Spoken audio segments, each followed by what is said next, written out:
श्री स्वामी समर्थ. गणपती बाप्पा मोरया. मंगलमूर्ती मोरया. बाप्पाच्या कृपेने तुमच्या सर्व इच्छा मनोकामना पूर्ण हो. येत्या शनिवारी आहे संकष्ट चतुर्थी आणि या दिवशी जर आपण काही उपाय केले, काही सेवा केल्या तर त्या खूप खूप प्रभावी ठरतात. कोणत्याही शुभ कार्याच्या पूर्वी नेहमी गणपती बाप्पाचे नाव घेतले जाते.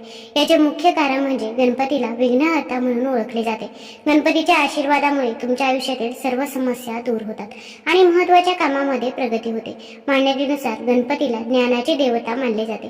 त्यांची नियमित पूजा केल्याने तुमच्या अभ्यासामध्ये लक्ष लागते. त्यासोबत तुमच्या आयुष्यातील सर्व महत्त्वाची कामे पूर्ण होतात. पंचांगानुसार या कृष्ण पिंगल संकष्ट चतुर्थीचा प्रारंभ हा शनिवारी 14 जूनला दुपारी 3:46 होणार आहे आणि याची समाप्ती रविवारी 15 जूनला दुपारी 3:51 होणार आहे. तर आपल्याला उदय तिथीनुसार संकष्ट चतुर्थीचे व्रत हे 14 जूनला शनिवारीच करायचे आहे. या दिवशी उपवास केल्याने जीवनातील सर्व संकटे दूर होतात. तसेच आपल्या मनातील सर्व इच्छा देखील पूर्ण होतात. या दिवशी श्री गणेशाला दुर्वा, सिंदूर, मोदक आणि फळे अर्पण केल्यास आपल्याला अपेक्षित फळ प्राप्त होते. या दिवशी गणेश तत्व हे 1000 पटीने कार्यरत असतात. त्यामुळे या दिवशी जर आपण काही उपाय केले, काही सेवा केल्या तर त्या खूप प्रभावी ठरत असतात आणि म्हणूनच आज या व्हिडिओमध्ये मी तुम्हाला एक अतिशय प्रभावी असा उपाय सांगणार आहे. शनिवारी संकष्ट चतुर्थी तुम्ही उपवास नाही केला तरीही चालेल, पण एका सुपारीचा अत्यंत प्रभावी उपाय तुम्ही नक्की करा. हा उपाय केल्याने सर्व कामात तुम्हाला यश मिळेल. कितीही कठीणातील कठीण इच्छा असो तर ती देखील लगेच पूर्ण होईल. नशिबाची साथ मिळेल. आयुष्यातील सर्व दुःख, संकटे, दारिद्र्य, अडचणी दूर होण्यास मदत होईल. तसेच घरामध्ये सुख, शांती, समृद्धी, ऐश्वर्य प्राप्त होईल. तर कोणता उपाय करावा हे जाणून घेण्यापूर्वी तुम्ही चॅनलमध्ये नवीन असाल तर चॅनल लाईक करा व सबस्क्राईब देखील करा. कमेंटमध्ये गणपती बाप्पा मोरया किंवा श्री स्वामी समर्थ लिहायला विसरू नका. आता हा उपाय तुम्ही दिवसभरामध्ये कधीही करू शकता. या दिवशी 3 असे शुभ योग तयार होत आहे. या दिवशी ब्रह्मयोग, इंद्रयोग आणि सर्वार्थ सिद्धी योग असे 3 शुभ योग असून या शुभ योगांवरती जर आपण काही प्रभावी उपाय केले तर ते खूपच प्रभावी ठरत असतात. त्या उपायाचा आपल्याला निश्चितच फळ हे प्राप्त होत असतं. गणपतीला सर्व देवतांमध्ये श्रेष्ठ मानले जाते. ते स्वतः सर्व देवांचे पालन करतात आणि त्यांच्यावर कृपा करतात. आता हा उपाय कोण करू शकतं तर घरातील कोणत्याही व्यक्तीने हा उपाय ही सेवा केली तरी पण चालेल. फक्त सूतक असेल किंवा मासिक धर्म असेल तर या काळामध्ये आपल्याला हा उपाय करता येणार नाही. तर सर्वात प्रथम देवघरामध्ये या दिवशी चौमुखी दिवा लावायचा आहे की ज्यामुळे चारही बाजूने येणारे संकटे हे दूर होत असतात. आता चौमुखी दिवा लावल्यानंतर भगवान श्री गणेशांची आपण पूजा करायची आहे. तर सर्वात प्रथम भगवान श्री गणेशांना अभिषेक करावा शुद्ध जलाने, त्यानंतर पंचामृताने अभिषेक करावा. अभिषेक करत असताना आपण ओम गण गणपतये नमः, ओम गण गणपतये नमः या मंत्राचा जप देखील करायचा आहे. त्यानंतर बाप्पाची मूर्ती ही स्वच्छ पुसून घ्यायची आहे आणि बाप्पांना ज्या काही वस्तू प्रिय आहेत तर त्या सर्व वस्तू आपण त्यांना अर्पण करायच्या आहे. सुपारीला भगवान श्री गणेशांचं प्रतीक मानलं जातं.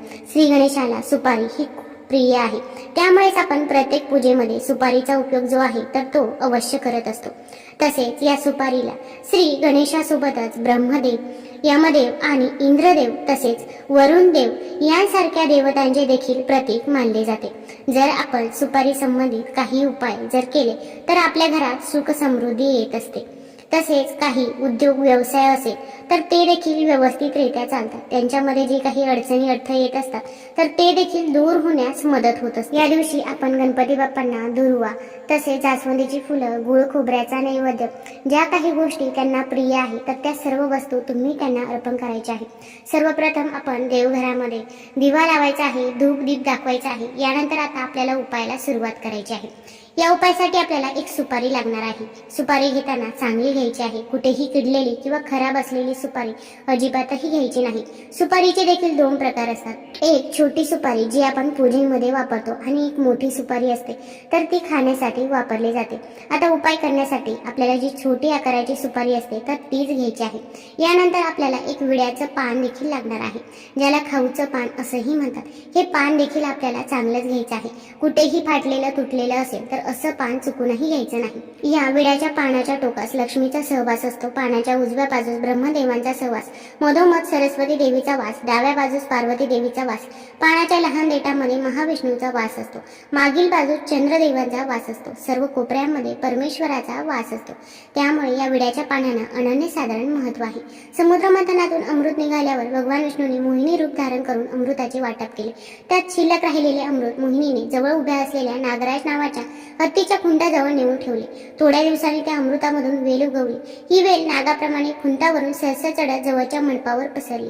हिरवीगार पाणी असलेली वेल पाहून देवांनी त्या वेलीला नागवेल म्हणून संबोधित केले। भोजन झाल्यावर देवदेवता या पानाचा विडा खाऊ लागले। यानंतर देवाला महानैवेद्य अर्पण केल्यावर देवापुढे पानाचा विडा दक्षिणा ठेवण्यात येऊ लागली। हेच आपण एक विड्याचं पान घ्यायचं आहे, केताने स्वच्छ धुवून घ्यावं, स्वच्छ पुसून घ्यायचं आहे। यानंतर आपल्याला एक ताम्हण घ्यायचं आहे। ताम्हणामध्ये सुपारी ठेवायची आहे आणि त्या सुपारीवरती तुम्हाला अभिषेक करायचा आहे। अभिषेक करत असताना तुम्ही ओम गण गणपतये नमः या मंत्राचा जप करू शकता। सुपारीवरती अभिषेक करून झाल्यानंतर सुपारी ही स्वच्छ पुसून काढायची आहे। यानंतर तुम्हाला जे विड्याचं पान आहे तर ते तुम्ही घेतलेलं आहे, तर त्या पानावरती कुंकवाने आपल्याला स्वस्तिक काढायचं आहे। मग कुंकवामध्ये थोडंसं गुलाबजल किंवा गंगाजल टाका। त्यानंतर त्या कुंकवाने आपल्याला त्या पानावरती स्वस्तिक काढून घ्यायचं आहे। आपल्या उजव्या हाताच्या करंगळीजवळचं जे बोट आहे तर त्या अनामिका बोटाने तुम्हाला स्वस्तिक हे काढायचं आहे। स्वस्तिक मधले 4 बिंदू आणि कडाच्या 2 लाईन या आवर्जून द्यायच्याच आहे।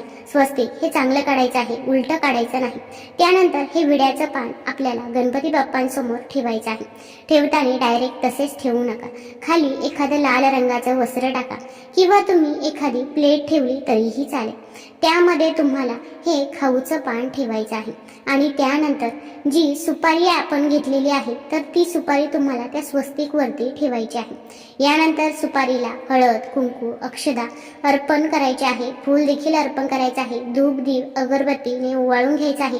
यानंतर आपल्या उजव्या हातामध्ये आपल्याला 11 पांढऱ्या तिळाचे दाणे घ्यायचे आहे। आता हे तिळाचे दाणे घेतल्यानंतर आपल्याला एक छोटासा गुळाचा खडा देखील घ्यायचा आहे। आपल्या उजव्या हातामध्ये हे घेतल्यानंतर तेथेच देवघरासमोर बसून आपल्याला 108 वेळा ओम गण गणपतये नमः, ओम गण गणपतये नमः या महामंत्राचा जप करायचा आहे आणि यानंतर या वस्तू तुम्हाला सुपारीवरती अर्पण करायची आहे। यानंतर तुम्हाला गणपती बाप्पांची आरती करायची आहे। अगदी तुम्हाला आणखीन देखील काही सेवा करायच्या असतील तर त्या सेवा देखील तुम्ही करू शकता।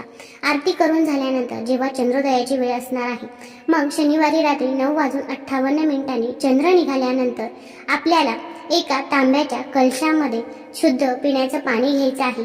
त्या पाण्यामध्ये आपल्याला 11 पांढरे तीळ आणि 11 काळे तीळ आणि थोडासा गूळ टाकून हे जल तुम्हाला चंद्राला अर्पण करायचं आहे। जेव्हा तुम्ही चंद्राला हे जल अर्पण करणार आहात तेव्हा आपण ओम सोम सोमाय नमः हा चंद्र देवतेचा मंत्र आहे, तर या मंत्राचा आपल्याला जप करायचा आहे आणि हा जप करतच आपण जल अर्पण करायचा आहे। यानंतर तुम्हाला दोन्ही हात जोडून चंद्रदेवतेला आपली इच्छा मनोकामना आहे तर ती तिथे व्यक्त करायची आहे। असं म्हणतात की या दिवशी जो व्यक्ती मनोभावे चंद्राची पूजा करतो तर त्याच्यावरती भगवान श्री गणेश कोणतंही संकट हे येऊ देत नाही, तर तसेच त्या व्यक्तीच्या सर्व इच्छा मनोकामना देखील पूर्ण होतात। आता सुपारीची पूजा करून झाल्यानंतर देखील आपल्याला आपल्या मनातील इच्छा ही तिथे व्यक्त करायची आहे। सुपारी संपूर्ण रात्रभर तशीच तुमच्या देवघरामध्ये ठेवायची आहे आणि दुसऱ्या दिवशी तुम्ही ती सुपारी एका लाल कपड्यामध्ये बांधून तुमच्या देवघरामध्ये तशीच ठेवायची आहे। किंवा तुमचा एखादा उद्योग व्यवसाय असेल तर तिथल्या तिजोरीमध्ये जरी तुम्ही ही सुपारी ठेवली तरी पण चालेल। या सुपारीमध्ये एक दैवी शक्ती आहे, त्यामुळे आपली इच्छित मनोकामना देखील पूर्ण होईल व आपल्या कष्टाला नशिबाची साथ मिळेल। आपल्या आयुष्यातील दुःख, दारिद्र्य, गरिबी दूर होण्यास मदत होईल। तुम्हाला जर हा व्हिडिओ आवडला असेल तर चॅनल लाईक करा, सबस्क्राईब करा। धन्यवाद।